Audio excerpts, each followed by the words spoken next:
I don't always see the connection between my glasses and places right away. It appears later, when the noise in my head fades and the objects find their spaces.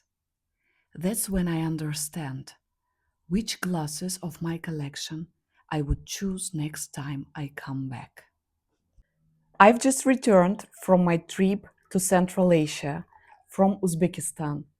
Some places stay with you longer than others.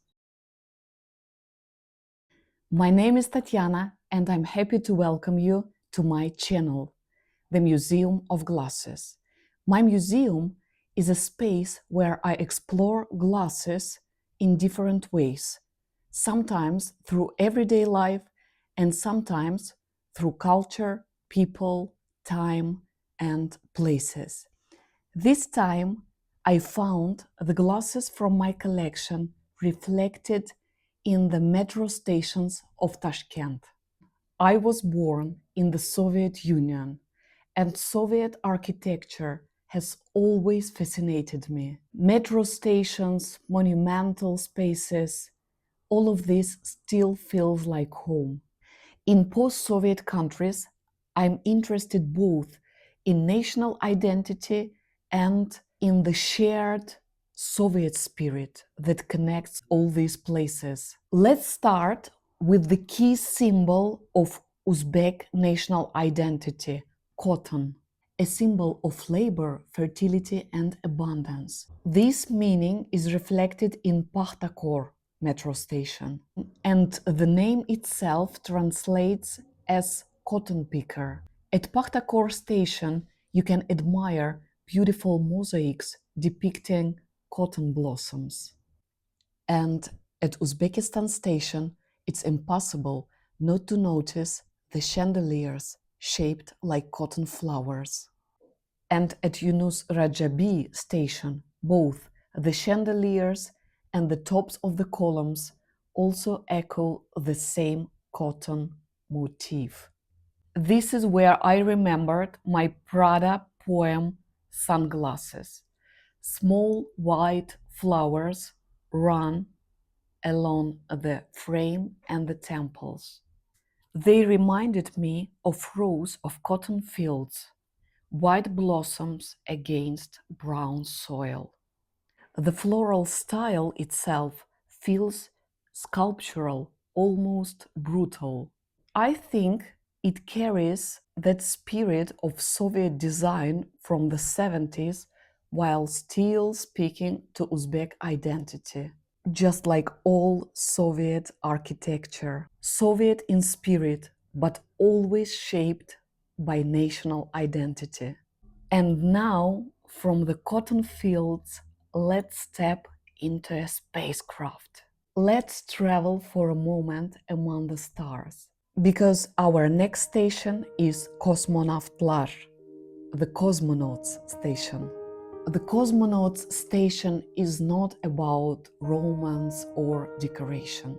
I think it represents state futurism, a vision of the future designed by engineers, a future where the individual is part of a larger system, a future that was designed, not imagined. And here my Casanova glasses felt right. I think they speak the same language. You know, they feel like a fragment of a spacecraft with all these elements that resemble cables, buttons, and control panels. I am absolutely in love with this metro station. Here you feel like nothing is impossible. You know, these heroes on the walls, surrounded by these beautiful layers that resemble atmosphere, make you believe that your future can be designed, that it can be achieved. And this is where I thought about my future and about my museum.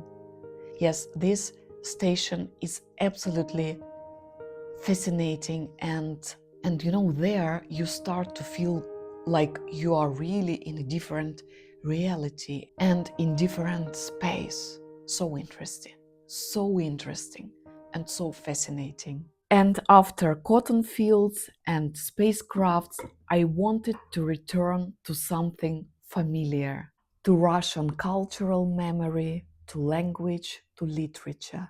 Our next station is Pushkin station.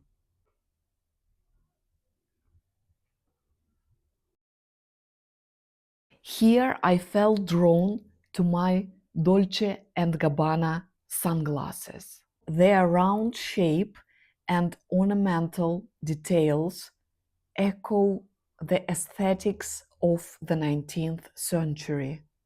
Later at home, reading Eugen Onegin, dressed in my beautiful Uzbek robe and silk slippers, I found myself thinking of Russian aristocracy. Wearing oriental robes at home was a sign of a measured life. A life not rushed and not overtaken by routine. Leaving the metro, I thought about these old Rodenstock glasses from the 70s in my collection. They have very heavy steel frame and very heavy glass lenses. They feel solid, functional, and made to last, just like these doors.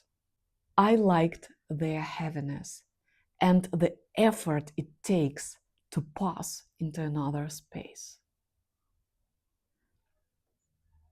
Thank you for watching this video. See you in another space.